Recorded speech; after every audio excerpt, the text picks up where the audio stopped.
Hey everyone, Hedgehog here. So No Man's Sky just had a pretty serious update, bringing us base building, freighters, and 2 new play modes. I've covered a bit of base building and freighter acquisition in another video, and I've also tried my luck with survival as soon as I installed the update with disastrous results. You can see that in this video here. Now I almost gave up on survival, but I figured I should give it another go after that big mess that I've made with the other save. So I deleted it and tried again and failed. It was just awful. It wasn't as bad as the first time, but it was still pretty bad. On my third try, I was actually able to get off the planet, at which point I realized the survival aspect was basically reduced to the normal mode, except now it sucks because everything is just extremely tedious. If you thought normal mode was tedious with its constant resource collection, then survival is just twice as bad. Everything just disappears much faster. You lose your hazard protection faster. You lose your life support faster. It costs twice as much plutonium to take off every single time you take off the planet. So basically, it's just very, very bad.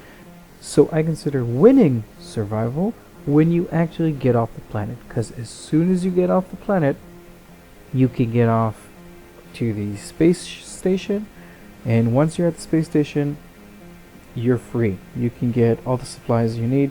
You can start buying low, selling high, and to all the merchants that just land in the space station all the time.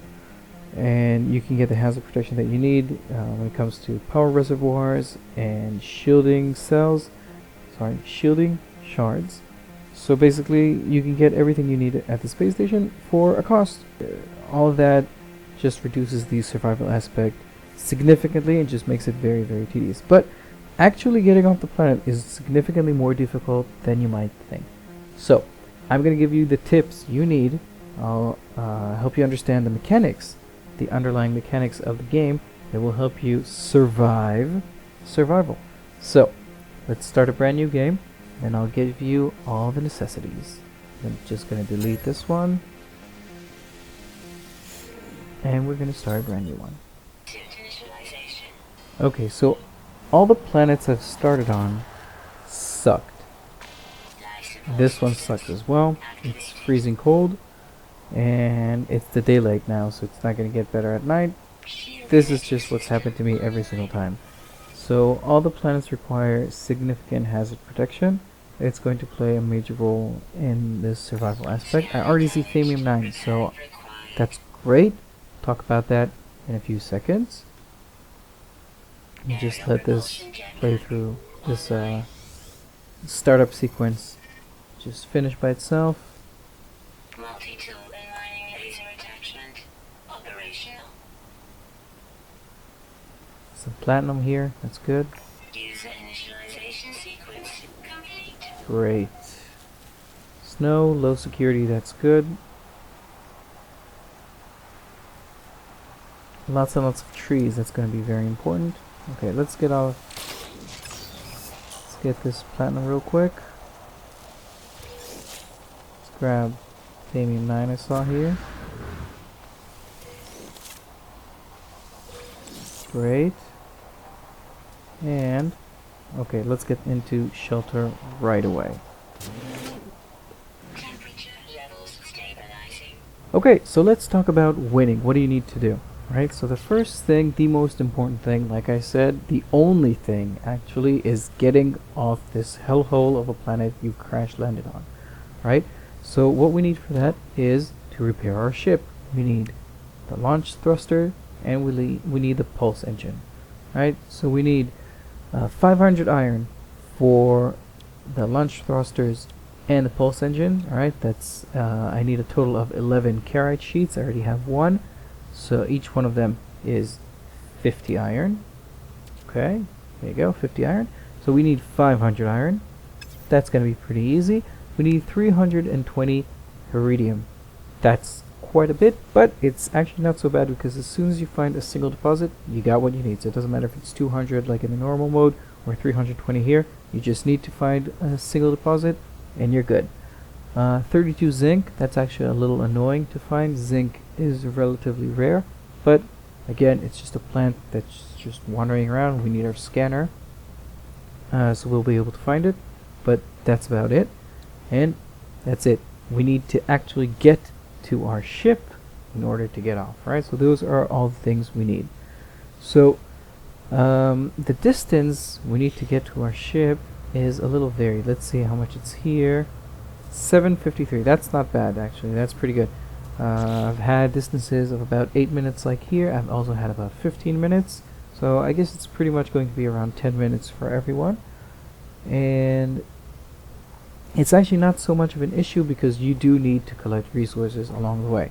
So basically you can collect most, if not all, the things you need on our way to the ship. So let's take a look at the core mechanics of the game so we understand just how we are going to repair our ship and get to our ship and survive on the process. Now you'll see that I'm sitting here talking and I'm not worried. I've got time because I'm not moving and I'm inside shelter, so none of my stats are decreasing. It's going to be very important. Alright, I'm still got 100% on hazard protection and 94% on life support. That's not going to go down. We'll talk about that in just a second. Okay, so in terms of life support, first off we have our hazard protection. It decreases based on the weather outside. Now, every single planet I've started on has been nasty. It's been nasty during the day, it's been nasty during the night. The best planet I've found was one that was only nasty during the day. It was a heat planet, so that was actually relatively easy, but again, still pretty damn tough.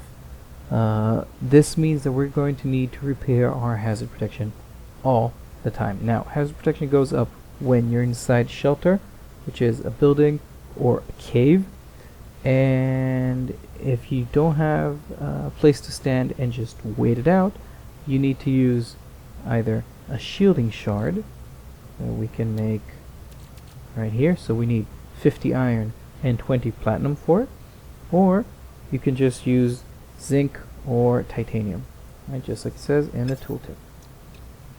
Okay, zinc or titanium. Titanium you're probably not going to be able to find, but zinc is available. You might get lucky, get some on the way.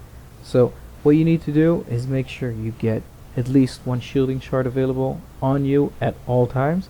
I don't suggest crafting many, just keep the resources because they stack better, but do have one shielding shard on you at all times because hazard protection could drop and you might not be able to find a cave on time. Okay, so after that we have our life support, and I've mentioned this a little bit before. I'm not worried about it now because I'm not moving. Life support only drops when you move. Now I've noticed that it doesn't really matter, it doesn't make a difference if you move fast or slow. It just goes down based on the distance that you've traveled. If you're doing that melee hit and jump and flying a little bit thing that makes you move really really fast, you actually lose a lot of life support relative to the distance that you've traveled. So just run, sprint as much as you can because hazard protection will be dropping when you're outside. To repair life support we need Thamium 9, different from the previous modes. And if we can't get that, we can also use a power gel or power canister. Now power gel we can craft.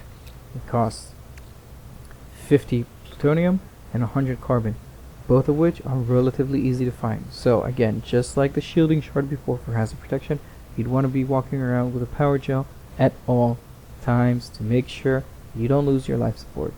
Now, one of the nice things about having it only drop when you move means that you can just jump to a place with, say, a bunch of trees and then just stand there, mine away all the trees you need for carbon, and then only keep walking when you're done. That means only hazard protection is falling and your life support stays up.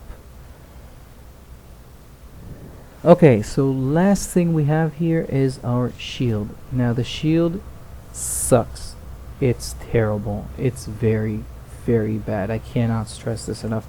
If you get hit, if you lose your if you fall from a high distance, if you get hit by an animal, or God forbid, assault a sentinel, you are probably going to die. Just very, very fast. Do not lose your shield.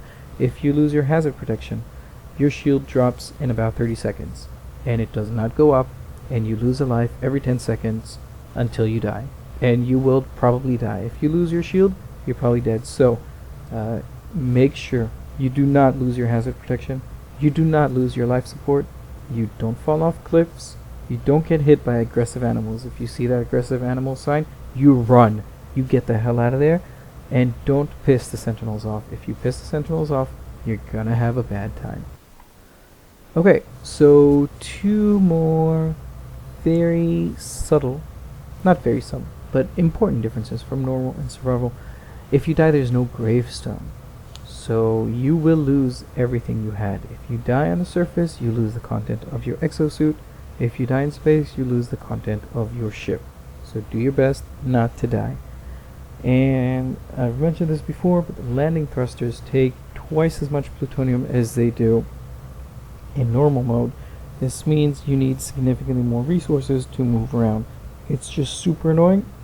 But again, this is a little bit outside the scope of this guide, because basically I'm only trying to get you to the space station, because once you're there you can get all the plutonium you need. It's super cheap. You can get all the resources you need to get shielding shards and power gels, and just find as many resources as you want. So, got all this? Well, you'll be well on your way to getting off the hellhole you've crash landed on, and on your way to the endless procedurally generated boredom of the stars beyond. Okay, so this has been a 12-minute guide on how to survive in No Man's Sky New Survival Mode. It's harsh out there, everything wants to kill you, but if you use the tips I gave you, you should be well on your way to beating this mode. As mentioned in the text, all the clips in this video were taken from the very same survival game I started when I started recording this video. It took me about an hour to get off this planet. It's very possible, and you can do the same. If you like this video, if it's been helpful to you, please hit the like button, please subscribe to my channel, and I'll catch you in the next one. Oh, and one final tip. On the space station, you can very, very easily craft bypass chips. They sell for about 3,400 units. A bunch of those will be well on your way to start properly trading with dynamic resonators. So, good luck out there. I'll catch you in the next one.